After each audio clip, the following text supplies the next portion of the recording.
Samson and... kaya nga yung chorus. My. Movie mo. Delilah. Why? Delilah. Delilah lang ang alam niya. Yung kasaysayan ni Samson, sapagkat sumunod yung kanyang mga magulang sa sabing prescription ng doktor o ng sinabi ng anghel, huwag kang uminom ng nakalalasin. Sapagkat sa sinapupunan mo ay inihanda na ng Diyos ang batang ito. Kaya nga pinangalangan nilang Samson, siya ay talagang malakas, matikas, matipuno, kaya talagang maraming nang humaling sa kanya. Isa na dito si Delilah. Kaya nga nung natuklas wala. Makakakuha kaya ako ng magandang amo. Kaya inulaan. O makakuha ka ng magandang amo. Maganda yung mukha. Pero yung ugali, sobrang sama. Kasi maganda naman ang sinabi mo, hindi mo lang sinabing, Mabait. hindi mo nang kinumpleto kung maganda ba talaga yung ugali ng amo mo. Maganda lang siya sa mukha, pero sa ugali ay talagang sobrang sama. Kaya lagi ng pagsisisi niya nang mapirmahan yung kontrata. Hindi na siya pwedeng umalis pa doon, magdusa ka sa Pilipinas. Kung nakatalaga man ito sa atin, we need to cooperate. Kasi nga, bahagi tayo ng kaligtasan nito.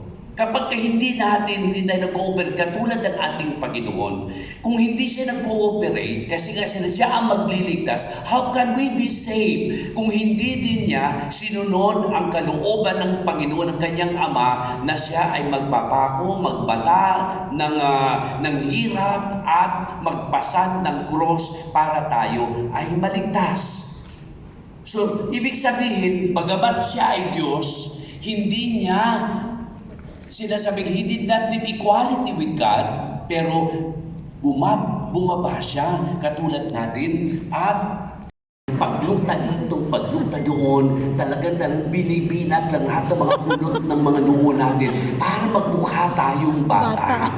Babalik pa rin tayo sa katotohanan na hindi ka araw-araw ay o taon-taon ay 40. Next year, 41 ka na. Yun. Hindi ako 60. Bukas, 61 na ako. Isang oras na lang bibilangin ko. I will be 61. Yung sinasabi ng aging gracefully. Na bumabagtas tayo doon at magpapasalamat at inabot tayo doon sa ganung edad. Pero sabi nga niya, kung hindi ka magpapahalaga sa mga magulang mo, sa mga lolo't lola mo, antayin mo kapag ikaw na rin. Kasi baka higit pa dyan ang gawin ng mga anak mo sa iyo. I have witnessed here a lot of old people who do not want to live with their children. Ayaw nila kasi parang pakiramdam nila they don't anymore belong to their family. Marami sa inyo na nangangamuhan ang kasama nyo, yung mga matatanda. And they are being paid by yung sahod ay mula sa kanilang mga anak para masustain. These are the people who really love their parents. But there are those people who are utilitarian. Kapag wala ng gamit, wala ka na. Hindi naman tayo bagay na kapag hindi ka na mapakinabangan, wala ka na, itsapuera ka na.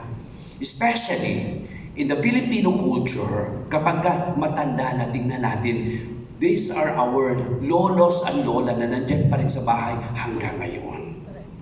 Yes. Yun yung mga kakampi ng mga apo nila, ito yung mga lolo at lola. Ito yung mga spoilers ng mga apo nila.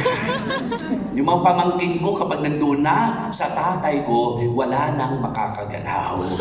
They are untouchables. Kasi nandun, spoiled, no? Bibigyan ng allowance ang lolo nila, 1,000 a week. Wow. Wala pang isang linggo, ubos na yung pera. Nasaan? Nandoon sa mga apo niya. Lahat nabigay na sa mga apo niya. Ganun sila. Kasi the only unang nabigyan, dako maglilitan niya yan.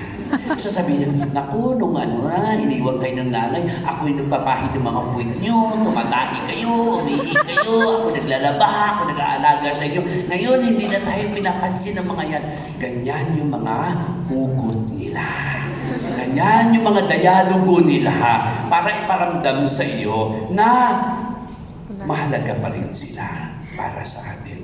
Yun. Kasi kung minsan, yung una ang pinagmumulan ng sama ng loob, kasi pag-uwi mo, hindi mo mabati, hindi mo mapansin, talagang dinidibdib nila yung mga pangyayari na yun. Kaya tayo kasi, sabi nga, kailangan tayong lumingon sa ating pinanggalingan kasi doon din tayo pupunta eh. Kung yun ang ginagawa mo doon sa mga older, no, sa mga lolo at lola mo, magantay ka. Baka mas higit pa dyan ang danasin mo kung ano yung pinararanas mo sa mga magulang mo, sa lolo at lola mo, yun din, mas higit pa dyan ang ipararanas sa iyo ng pagkakataon. Remember our younger sister,